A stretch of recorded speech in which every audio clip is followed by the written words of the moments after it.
થાવી ગયા તમને થશે કે અમે શું થાવી ગયા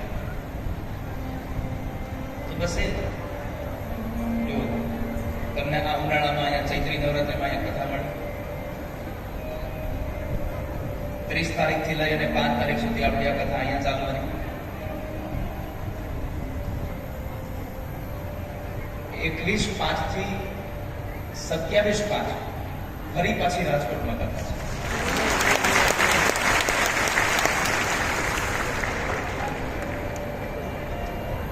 અને અહીંયાથી ચોટીલા બહુ દૂર નથી. આસો મહિનાની નવરાત્રી ચોટીલામાં કથા છે. દેવરાની 9 દિવસ માના ગુનાનો બાદ કરવા માટે ચોટીલામાં આપણે સૌ મળીશું.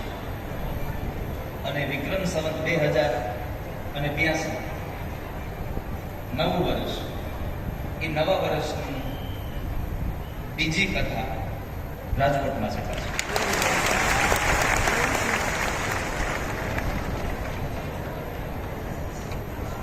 એટલે તમને બધાને જ્યાં જ્યાં પણ અનુકૂળ આવે ત્યાં ત્યાં તમે લોકો કથા માટે આવજો.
સંભળાય તો ખરી, સમજાય પણ ખાલી. એક ગ્રંથમાં લખ્યું છે કે જ્યારે મહાભારતની રચના થઈ ત્યારે 100 પર્વ, હવે 18 પર્વ થયા છે. 1 લાખ શ્લોક બનાવ્યા છે. વિચાર કરો.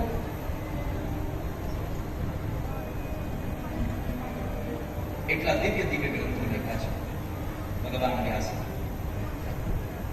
ભગવાનની સૌથી મોટી જો આપણને કોઈ ભેટ હોય આ સંસારમાં તો આ શાસ્ત્રોની ભેટ આ સંસારમાં પણ ભગવાન બહુ મોટી ભેટ આપે છે. આ કથા ન હોય તો તમે વિચાર કરો શું થતા.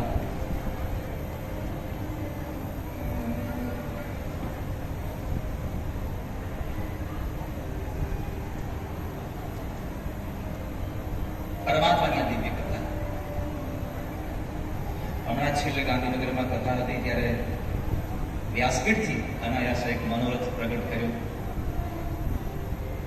કે આવતા વર્ષમાં, આ વર્ષે તો ઠાકોરજીની દયાથી ઠાકોરજીની એટલી સેવાઓ છે કે 2 ઓક્ટોબર સુધી અત્યારે જે આ યાત્રા ચાલે છે 16 માર્ચથી લઈ, જો કે આમ તો 16 નહીં 8 માર્ચથી ચાલુ થઈ છે. 8 માર્ચથી લઈ અને 2 ઓક્ટોબર સુધી સતત ભગવાનની એક દિવસના બ્રેક વગરની ઠાકોરજીની સેવાનો અવસર ઠાકોરજી આપ્યો. 2 ઓક્ટોબર કન્ટિન્યુ કથા છે.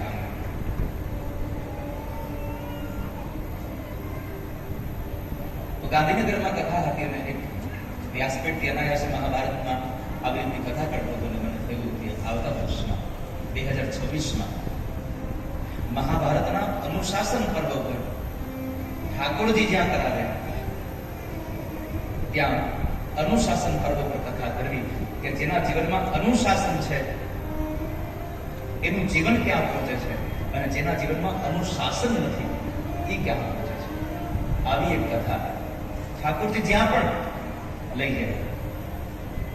પ્રાય હતો ગાંધીનગર વાળાઓ જ કહ્યું છે કે અનુશાસન તો અહીંયાથી થાય છે આખા ગુજરાતમાં, તો અહીંયા આપણે અનુશાસન કરીએ. આપણે તો મનોરથ કરીએ છીએ. કદાચ એવું બને કે એ અનુશાસન પર્વ રાજકોટમાં જ થાય.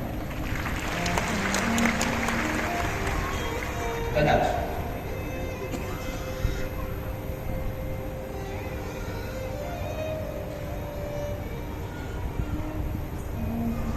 એટલી દિવ્ય કથાઓ લખી છે અનુશાસન પર્વમાં.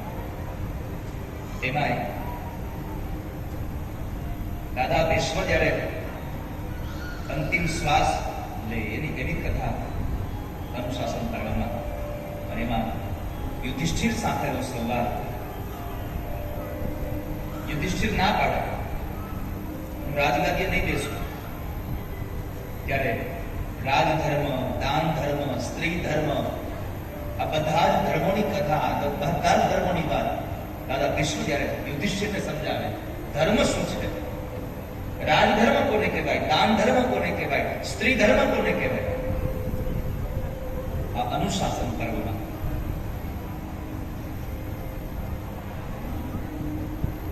એ દિવ્ય ધર્મ છે.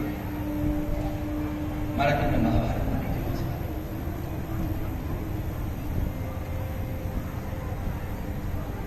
આમ સાંજે હું થોડું 5-10 મિનિટ મોડું કરું છું, તમારે મોડું નથી થતું ને? હાલો.